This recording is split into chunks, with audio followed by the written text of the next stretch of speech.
Saudara-saudariku,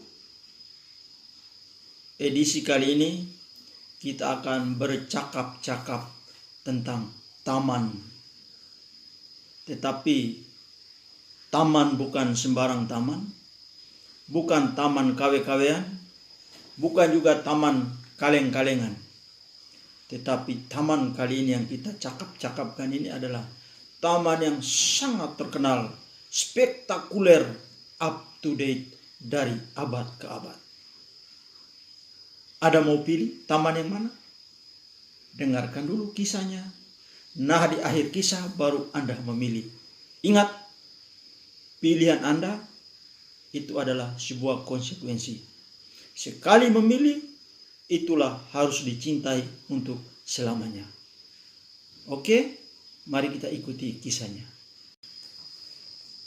Saudara-saudari, kisah kita tentang Taman Eden dan Taman Getsemani. Banyak orang mempertanyakan tentang keberadaan Taman Eden dan Taman Getsemani. Orang mulai bertanya, apakah taman-taman ini nyata ada? Ataukah hanya sekedar mitos? Saya dan mungkin Anda juga bisa memperpanjang deretan-deretan pertanyaan yang sama soal keberadaan taman-taman ini. Tetapi saya pikir itu bukanlah ranah kita. Biarkanlah para ilmuwan dan para arkeolog untuk membuktikan keberadaan taman-taman itu. Kita hanya mencoba memahami taman-taman ini dari kisah Alkitab. Alkitab sebagai sumber utama tentang taman-taman ini pun sangat terbatas.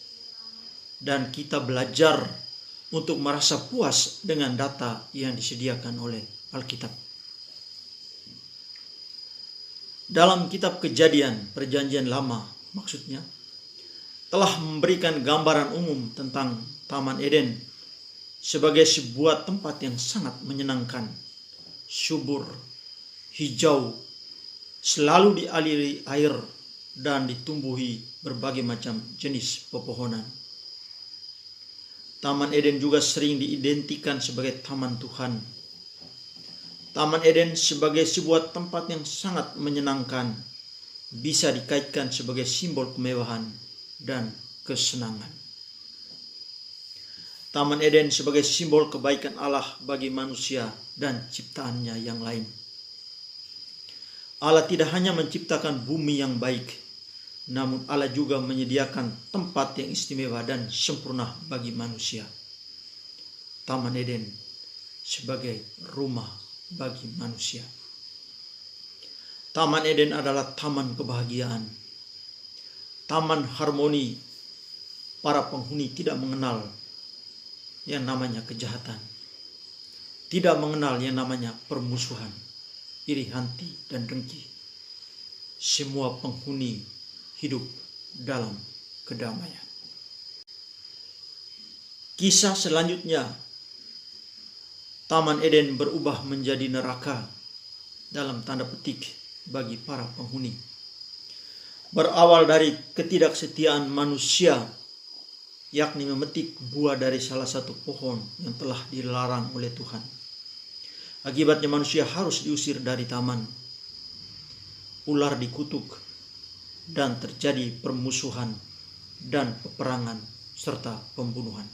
Harmoni Taman Eden berubah kisah menjadi tempat pemisahan hidup.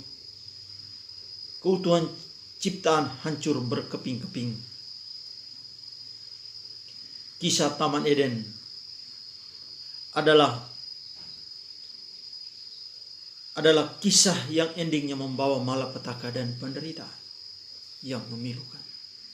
Bahasa filosofi untuk Taman Eden adalah berenang-renang ke hulu, berakit-rakit ke tepian.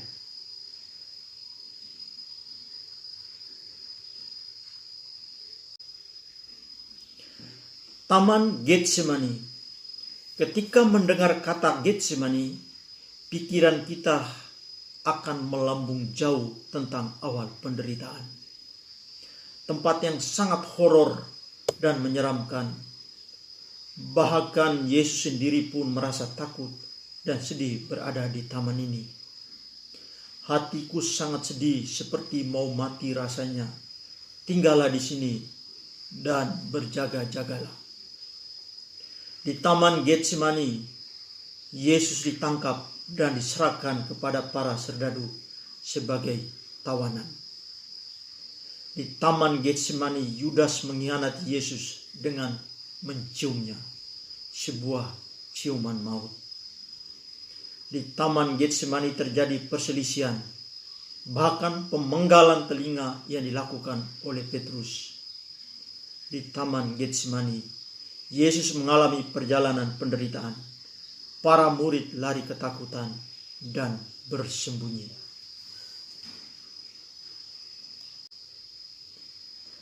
Berawal dari penderitaan di taman Getsemani, menghantar Yesus pada kisah kemuliaan dan kemenangan yang gilang gemilang, yakni Paskah.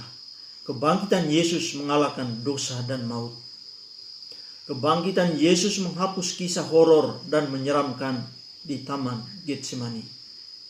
Berkat taman Getsemani yang menyeramkan itu menghantar kita untuk merayakan Paskah. Tanpa Getsemani, mungkin kisah Paskah kita akan menjadi lain.